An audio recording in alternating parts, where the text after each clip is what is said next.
¿Se ve y se escucha?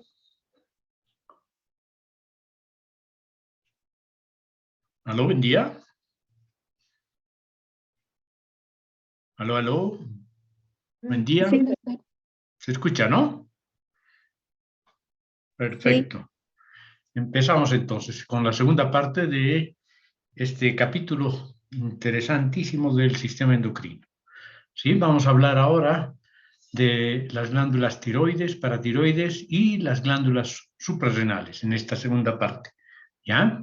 Empezamos entonces con las glándulas tiroides, que como ustedes saben, segrega tiroxina y calcitonina, ¿no?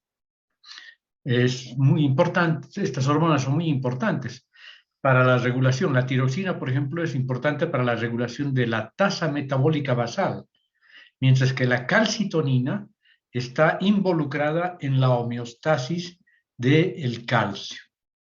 ¿Ok? La glándula tiroides, como ustedes ven en este gráfico, en este dibujo esquemático, está formado por dos lóbulos laterales, delante de la tráquea. Esta escotadura que ustedes ven en este gráfico pertenece a la posición donde se encuentra la tráquea. ¿Sí? Está envuelta por una cápsula, como la mayor parte de las glándulas que estamos viendo, ¿no? Que son glándulas endocrinas prácticamente puras.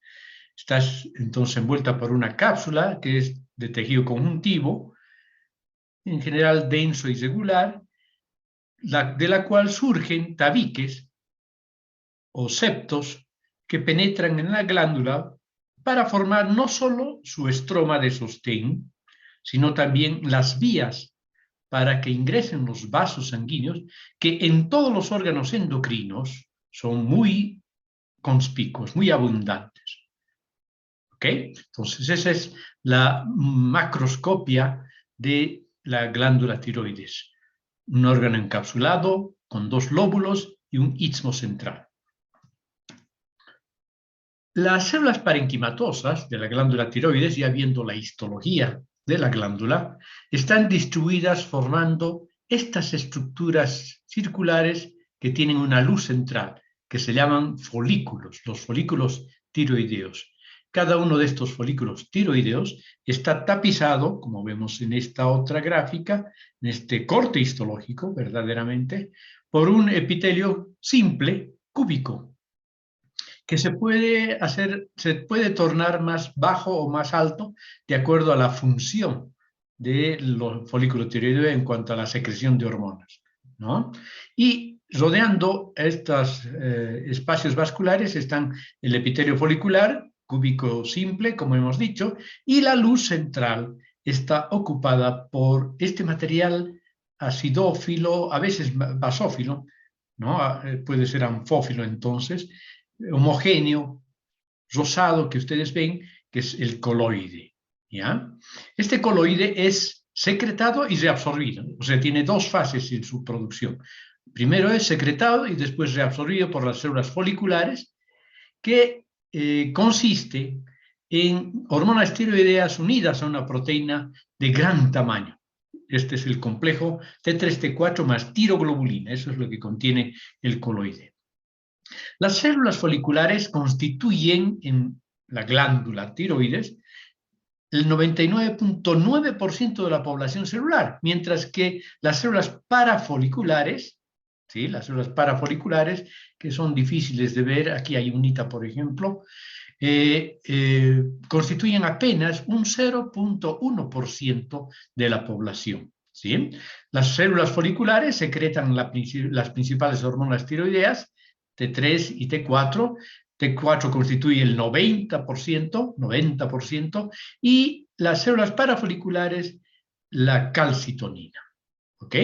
Entonces tenemos las producciones principales y la proporción y el tipo de células que conforman esta glándula. En la síntesis, en cuanto a la síntesis y la degradación de la tiroglobulina, hay que hacer notar que esta síntesis y degradación es controlada por el hipotálamo y por la glándula hipófisis, que es la glándula madre. ¿No ve? Y este es un proceso en dos etapas, como ya dijimos, en cierto modo. Una etapa de síntesis y una etapa de resorción, ¿sí? Para posteriormente la secreción de las hormonas tiroideas. Entonces, ¿cómo empieza esto? El yodo de la sangre, es transportada, se transporta de manera activa hacia las células foliculares por medio de bombas de yodo, ¿sí? Bombas de yodo hasta las células foliculares, ¿ya? La tiroglobulina es producida por las células foliculares, cuyo componente proteico es sintetizado en el retículo endoplásmico y en el Golgi. La peroxidasa tiroidea del plasmalema apical oxida el yodo y este se une a los residuos de tirosina de las moléculas de tiroglobulina y dentro del coloide estos residuos de tirosina yodados se reorganizan para formar T3 y T4, es decir, triiodotironina y tiroxina. Luego viene la fase de reabsorción para liberar las hormonas tiroideas hacia la sangre ya conformadas. La hormona TSH, secretada por linfófisis, se une a receptores de superficie del plasmalema basal que torna a las células foliculares en cúbicas más altas, como decíamos, ¿no? Y en el borde apical forma estos pseudópodos, que son unas vesículas que posteriormente forman vesículas de endocitosis que contienen, reabsorben el coloide que contiene T3 y T4, ¿sí? T3 y T4 se unen con los lisosomas, ¿sí? Los lisosomas, hay una fusión con los lisosomas de la tiroglobulina, se extraen los residuos de T3 y T4 de la tiroglobulina para posteriormente liberarla al plasmalema lateral y o basal y posteriormente hacia la red capilar perifolicular. Entonces tenemos la síntesis y degradación de la tiroglobulina en dos etapas, una síntesis, una reabsorción y una liberación primero, ¿ya? Entonces, ¿cuáles son las funciones principales e importantes de estas dos hormonas, T3 y T4, principalmente T4? Regulan el metabolismo basal, aumentando el ritmo de utilización de los carbohidratos y de la síntesis y de la degradación de las proteínas. Y también participan en la síntesis y degradación de los lípidos, actuando todo esto sobre los genes de transcripción. Regulan la producción de calor, influyen sobre el crecimiento de los tejidos de todo el cuerpo, puesto que todo el cuerpo tiene receptores, prácticamente todas las células del cuerpo tienen receptoras para estas hormonas. Y también a nivel fetal influyen en el desarrollo del sistema nervioso del feto y del niño. Por eso es que cuando faltan hormonas tiroideos, si esta ausencia o este déficit es significativo, se produce el cretinismo, ¿no? Aumenta la reabsorción de los carbohidratos en el intestino también. De este modo aumentan el metabolismo basal, la velocidad de crecimiento, la secreción glandular endocrina de otras hormonas, de otras glándulas, la frecuencia cardíaca y la frecuencia respiratoria. Por otra parte, disminuyen las concentraciones de colesterol, fosfolípidos y triglicéridos y reducen el peso corporal. Esto se nota más ostensiblemente cuando hay hipertiroidismo, ¿no? La reducción del peso corporal y una hiperactividad por parte de los individuos. Facilitan los procesos mentales, esto normalmente.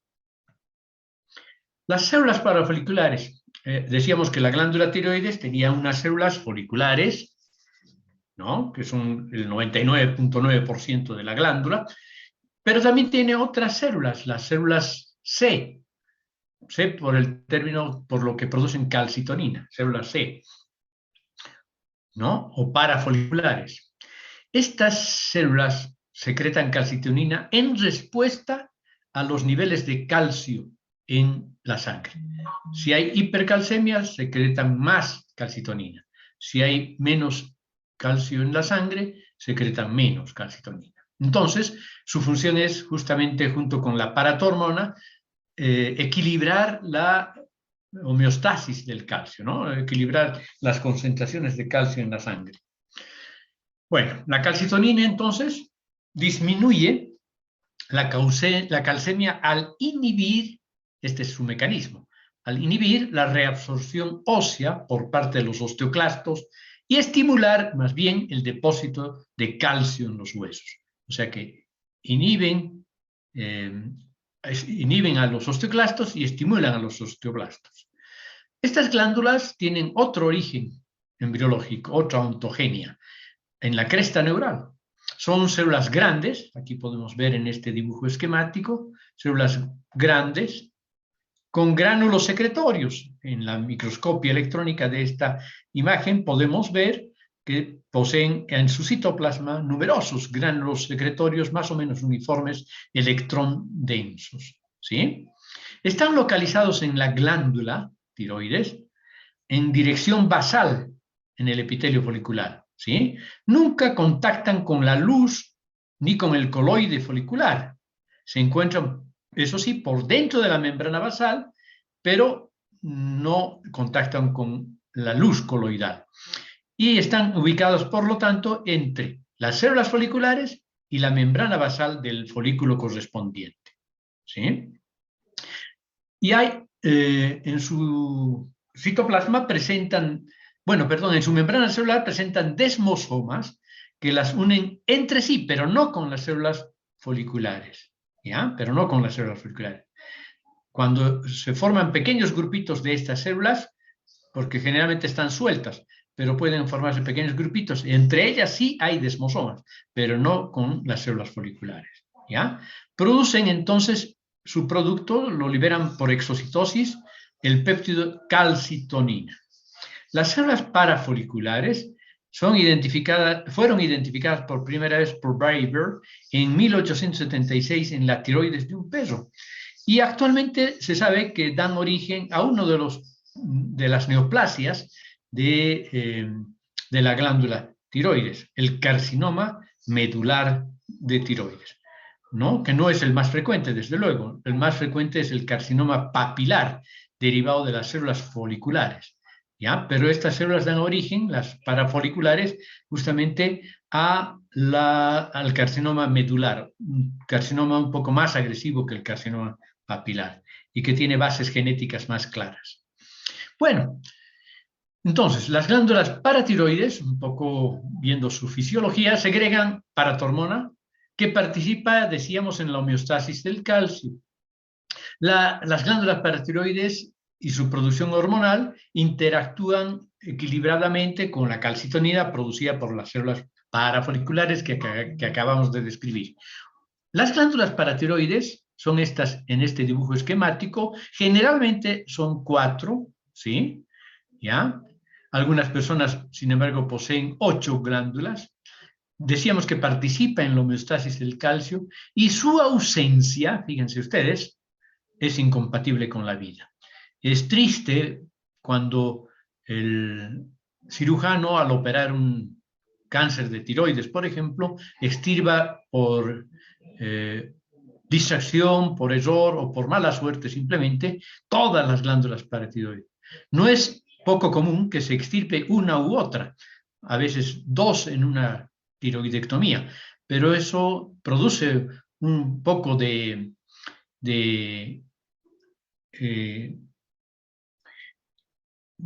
hipercalcemia, pero después se compensa por la producción de las otras glándulas que han quedado residuales, ¿no?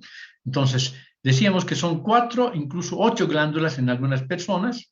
Son glándulas pequeñitas, ovaladas, aplanadas. Fíjense, pesan entre 25 y 50 miligramos y miden apenas 5 milímetros en su diámetro mayor, 5 por 3 por 1 o 5 por 3 por 2. Derivan de la tercera y de la cuarta bolsas branquiales. Las que derivan de la tercera bolsa branquial están cerca del borde inferior de la glándula tiroides. Y las que derivan de la cuarta bolsa, de las cuartas bolsas branquiales, están localizadas más cerca del borde superior, o sea, serían estas. Están incluidas en una especie de vaina facial de la superficie posterior de la glándula tiroides. Es por eso, como están tan, a veces incluso incorporadas en la glándula tiroides, que es difícil que el cirujano las reconozca fácilmente. Bueno, estas glándulas paratiroides están formadas por 3 tipos celulares principales. Bueno, 3 tipos de células.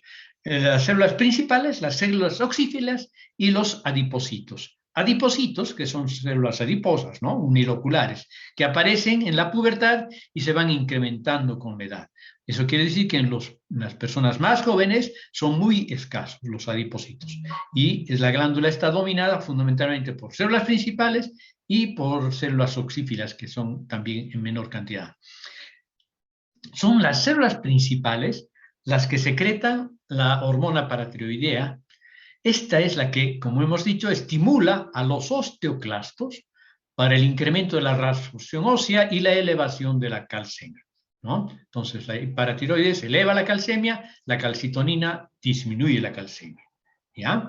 Las células oxífilas son acidófilas, tienen un amplio citoplasma eosinófilo granular, pero aparentemente desde el punto de vista metabólico son inactivas, ¿sí? Entonces tendríamos que la hormona paratiroidea activa a los osteoclastos para que aumenten el calcio y el fosfato en el torrente sanguíneo. Por otra parte, promueven la activación de la vitamina D, aumentan la reabsorción de calcio en los túbulos renales y aumentan la absorción de calcio en la ingesta, en el intestino delgado. Entonces, por estos 3 principales mecanismos, las hormonas aumentan la calcemia, ¿sí? Y aquí tenemos la histología. Vean, es una glándula pequeñita, encapsulada. Por fuera de la cápsula hay un tejido conjuntivo ricamente vascularizado. Y ya en la glándula podemos reconocer las células principales, que están organizadas en cúmulos y cordones, las células oxífilas, que en esta glándula son numerosas, abundantes, que también están organizadas en cúmulos y cordones, y otra vez aquí tenemos las células principales, y aquí tenemos, esta debe ser una glándula de una persona bastante joven, porque hay apenas 2 adipocitos alojados en el resto del parénquima principal y folicular, y oxífilo, ¿ya? Entonces, la cápsula de tejido conjuntivo, de la cápsula de tejido conjuntivo surgen estos tabiques que lobulan incompletamente a la glándula, pero sirven para que ingresen los vasos sanguíneos. Y como es una glándula endocrina, la vascularización, todos estos espacios son vasos sanguíneos. Las glándulas endocrinas son ricamente vascularizadas. Y como ya les decía, la organización arquitectural de las glándulas endocrinas, en este caso es en forma de cúmulos y cordones. Aquí podemos ver en esta otra imagen una parte del tabique, de los septos, teñidos con un tricrómico que nos permite ver que hay tejido conjuntivo, ¿sí? Los vasos sanguíneos y los cúmulos y cordones de células principales en estos 2 grupos y de las células oxínticas, que vean ustedes, son de talla más grande y tienen un citoplasma acidófilo granular, ¿no? Por eso es que se llaman oxínticas estas células. Bueno, ahora entraremos en mayor detalle sobre las células principales y sobre las células oxínticas que acabamos de ver. Células principales y células oxífilas o oxínticas, no importa. Las células principales son pequeñas, poligonales, de 7 a 10 micrómetros, un núcleo central y un citoplasma pálido, ligeramente acidófilo, con gránulos de secreción limitados por membrana de 200 a 400 nanómetros. Son gránulos electrondensos también, ¿no?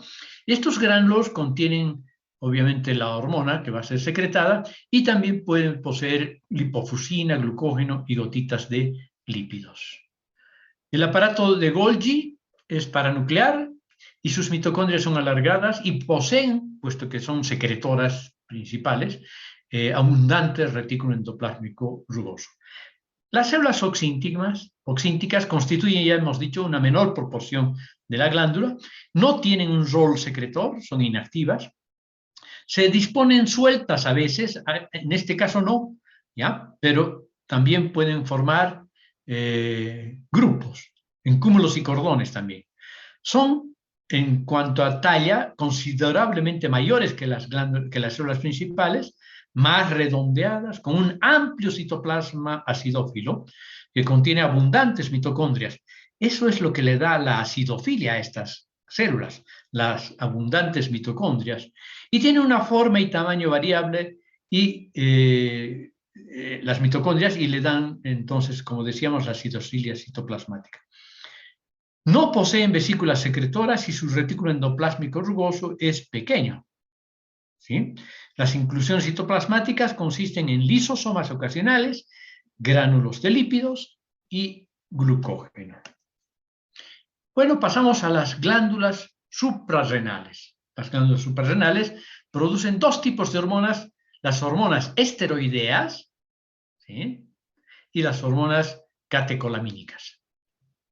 Entonces, hormonas esteroides y catecolaminas. Están ubicadas anatómicamente en los polos superiores de los riñones, incrustadas en el seno del tejido adiposo perirrenal. Ustedes saben que el riñón tiene una cápsula, como hemos visto en la anterior clase, o como vamos a ver en la próxima clase, una cápsula principal. Después de la cápsula principal tiene una abundante grasa perirenal, que es constitucional, ¿no?, que nunca desaparece a pesar de la caquexia que puedan tener los individuos, y por fuera de esa grasa perirenal tiene la cápsula de Gerota. Muy bien, en esa grasa perirenal abundante, o menos abundante, pero siempre presente, están ubicados a nivel del polo superior las glándulas suprarrenales. ¿Sí? La suprarrenal derecha tiene una forma piramidal y la izquierda, que no vemos en este ejemplo, en este dibujo esquemático, es semilunar. ¿Sí? Cada una de estas glándulas es pequeñita también, pesa apenas 7 gramos y mide 1 centímetro de grosor por 2 centímetros de anchura y 5 centímetros a nivel de la base. Este es su diámetro mayor, ¿sí? 5 centímetros. Las dos regiones histológicas tienen ya desde el punto de vista histológico una parte periférica, la corteza suprarrenal, de origen mesodérmico, ¿ya? Y una médula suprarrenal de origen ectodérmico a nivel de la cresta neural, ¿no? Entonces, la porción cortical segrega los corticosteroides, las hormonas esteroideas, bajo el control de la hormona adrenocorticotrófica de la hipófisis.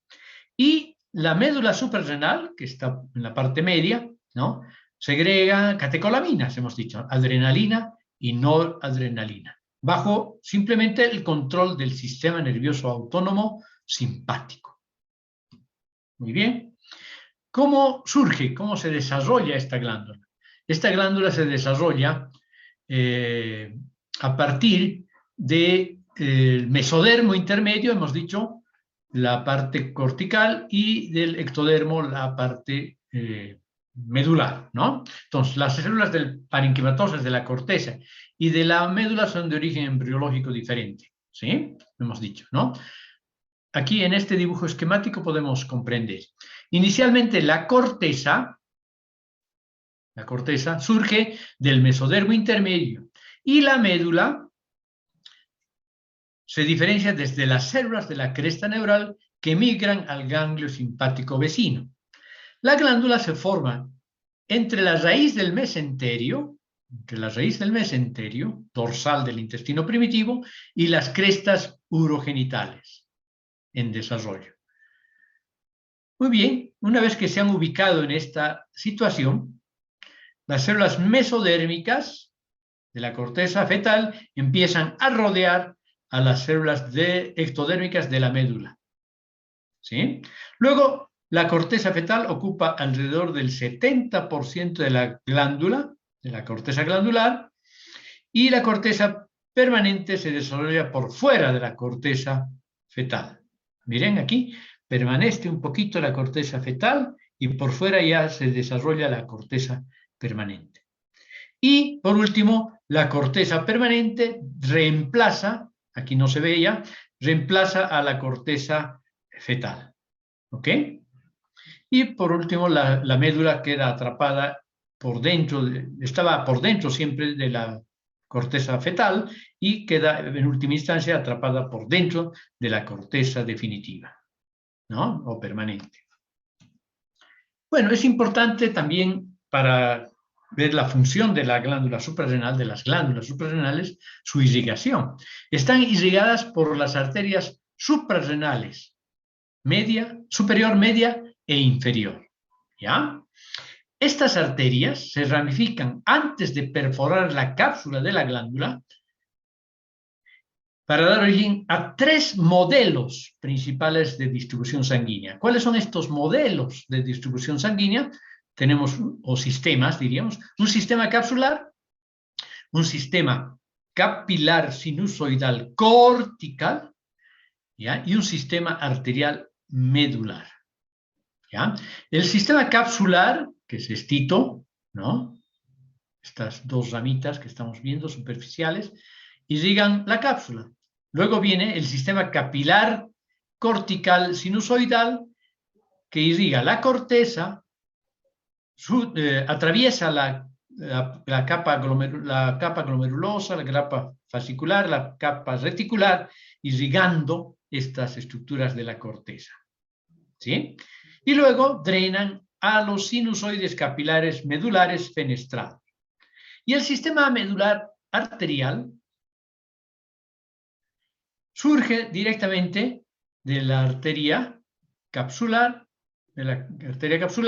para ir hacia, directamente atravesando, sin emitir capilares, verán ustedes, directamente hasta la médula, donde hace un lecho capilar medular. ¿Sí? Entonces atraviesa toda la corteza dentro de los tabiques conjuntivos y lleva sangre arterial a los sinusoides y capilares medulares.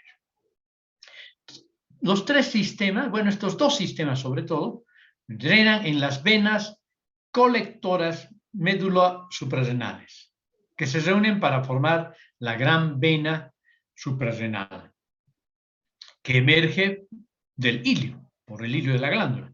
La vena suprarrenal, a su vez, se une a la cava inferior y la izquierda a la vena renal izquierda. Entonces, tienen diferente desembocadura.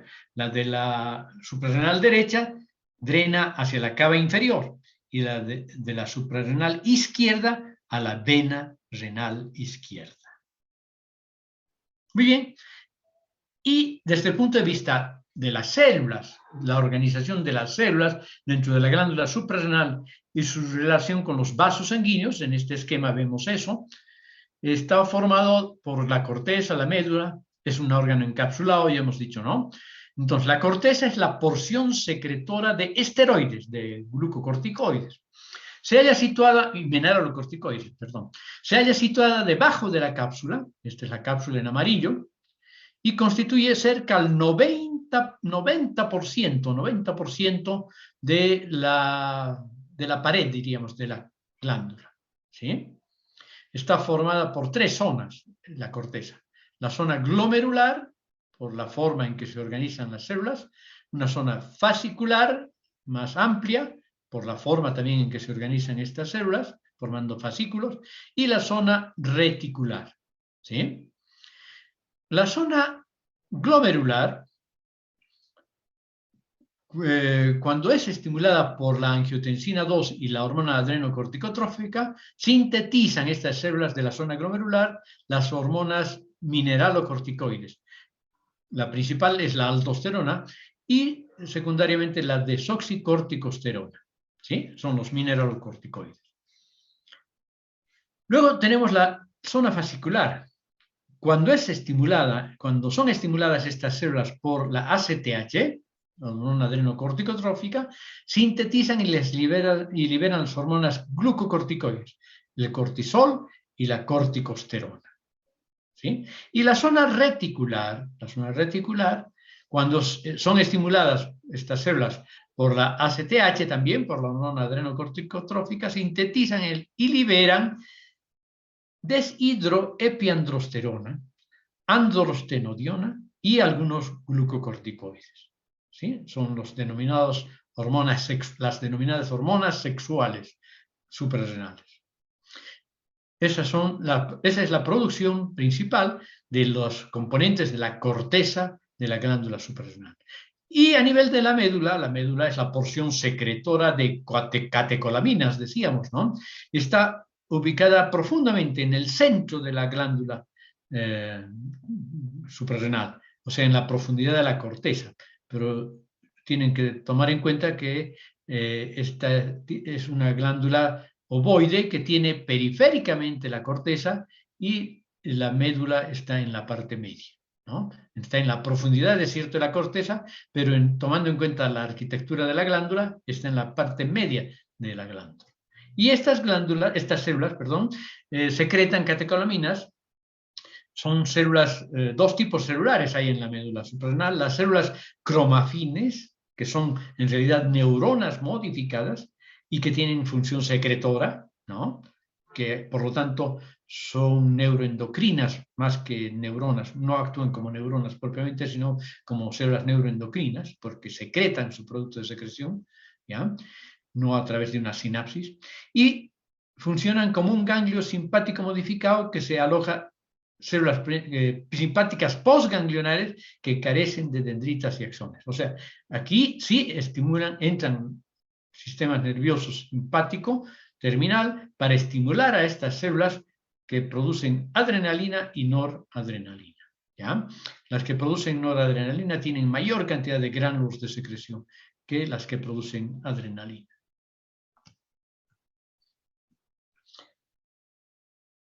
Estructura y funciones principales de las células parenquimatosas suprarrenales. Bueno, ahora entramos con mayor detalle. Zona glomerular. Es la zona externa, superficial, que constituye el 15% del volumen cortical, solo cortical.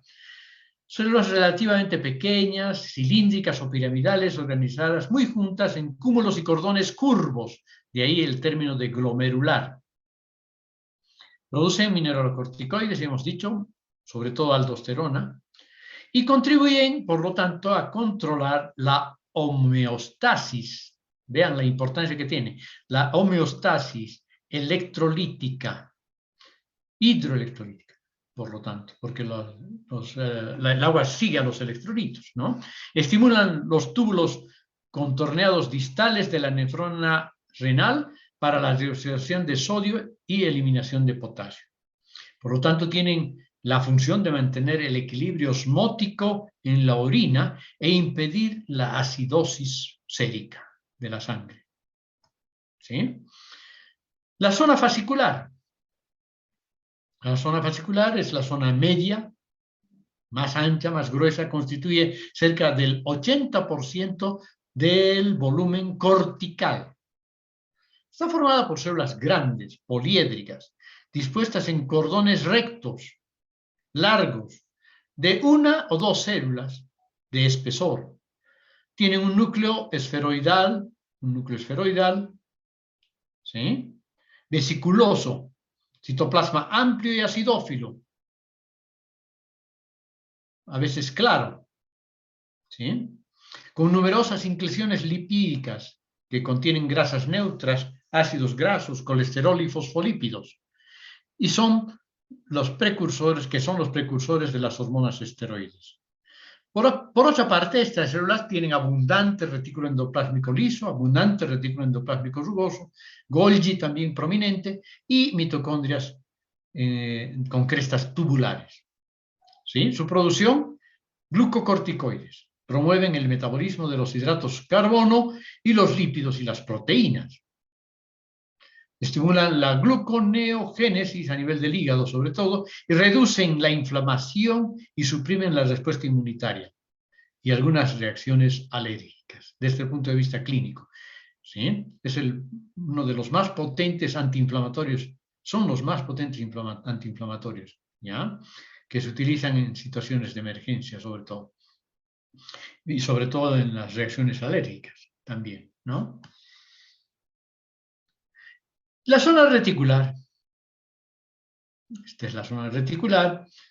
Está profundamente situada en la parte más profunda de la corteza. Ocupa solo entre el 5 y el 7% del volumen cortical. Está formado por cordones anastomosados separados por capilares fenestrados. Vean esta parte. En esta parte los capilares son más conspicuos, más notorios, diríamos. ¿Sí? Y está formada tanto por células claras como por células oscuras. Posee un lipofuscina como cuerpos residuales y un núcleo hipercromático. ¿Ya? Producen andrógenos sin efectos, sin embargo, importantes en una persona sana. ¿Sí? Inducen un efecto masculinizante débil en algunas circunstancias patológicas. Por último tenemos la médula suprarrenal. Está formada por un parénquima de células grandes y pálidas de aspecto epitelial llamadas células cromafines, que son las células medulares, que en realidad, hemos dicho ya, son neuronas modificadas con función secretora simpático-mimética. ¿Sí? Por lo tanto, sus efectos clínicos son similares a los inducidos por la división simpática del sistema nervioso autónomo. ¿Sí? Efectos similares a los que tiene el sistema nervioso autónomo simpático en su división simpática. Tienen además tejido conjuntivo, capilares, sinusoidales abundantes y vías nerviosas terminales, sobre todo, ¿sí? Preganglionares. Porque en realidad estas son neuronas, por eso hablamos de preganglionares, pero no actúan clásicamente como una neurona, sino como célula endocrina. ¿Sí? Entonces tenemos también, además de las células cromafines, a las células ganglionares, cuyos axones se extienden periféricamente hacia la corteza suprarrenal para modular su actividad secretora e inervar los vasos sanguíneos, y continúan por fuera de la glándula hasta los nervios esplácnicos que inervan las vísceras abdominales. ¿Ya? O sea que también hay células nerviosas propiamente dichas, como en un ganglio nervioso, como formando parte del sistema nervioso autónomo periférico, del sistema nervioso periférico. Y aquí tenemos entonces la histología de esta glándula. Es fácilmente reconocible la porción capsular, la cápsula, la zona glomerular, la zona fascicular, la zona reticular y la porción medular, que está centralmente ubicada, ¿no? Aquí tenemos más fácil ver la porción de la cápsula con la zona glomerular, la zona fascicular, la zona reticular y la porción medular. Y aquí con mayor aumento podemos ver, ¿no? La zona, aquí también nos dicen la cápsula glomerular, la cápsula de la glándula, la zona glomerular, la zona fascicular, todo esto, y la zona reticular. Aquí lo mismo, la zona glomerular, la zona fascicular, la zona reticular y un poquito de la porción medular. ¿Qué producen? ¿Cuáles son las acciones de la porción medular de esta glándula? ¿Qué producen las glándulas, las células cromafines? Hemos dicho que producen adrenalina y noradrenalina. Son catecolaminas, ¿no? La adrenalina es producida por las células cromafines con vesículas de gran tamaño y de centro denso, pero en menor cantidad. Vean, aquí nos muestran en este esquema un centro denso, mayor tamaño de las vesículas y menor cantidad. ¿Qué función tiene la adrenalina? Aumentar la tensión arterial y la frecuencia cardíaca. Promueven la liberación de glucosa por el hígado también. Y la noradrenalina son células cromafines con vesículas más pequeñas, más homogéneas y menos densas, o sea, están ubicadas. La noradrenalina está ubicada en estas vesículas, que son más pequeñas, más homogéneas y menos densas, ¿sí? Y cuya función es elevar la presión arterial mediante la vasoconstricción. Es un poderoso vasoconstrictor, la noradrenalina. Además de estas funciones importantes, tienen otras funciones las catecolaminas. Reducen el flujo sanguíneo hacia las vísceras y la piel, sobre todo en sustancias, en en situaciones de emergencia, ¿no?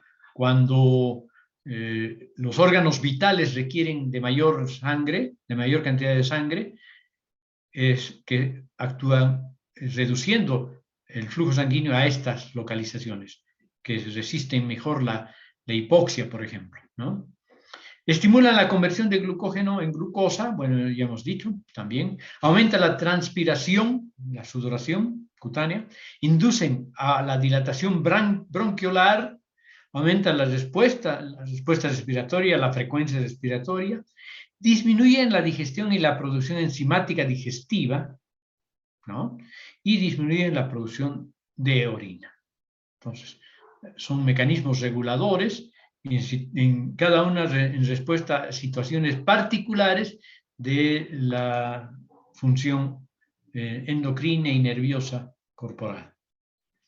Aquí tenemos las células productoras de noradrenalina, ¿no? Con gránulos electrón densos, numerosos gránulos electrón densos, ¿no? Un núcleo vesiculoso, abundante retículo endoplásmico, algunas Golgi positivas, un Golgi prominente. Aquí tenemos esa organización, también nidos, cordones. Y tenemos la vena terminal, ¿no? Donde drena toda la irrigación de la corteza y de la médula. Bueno, con esta diapositiva terminamos la segunda parte de la presentación del sistema endocrino.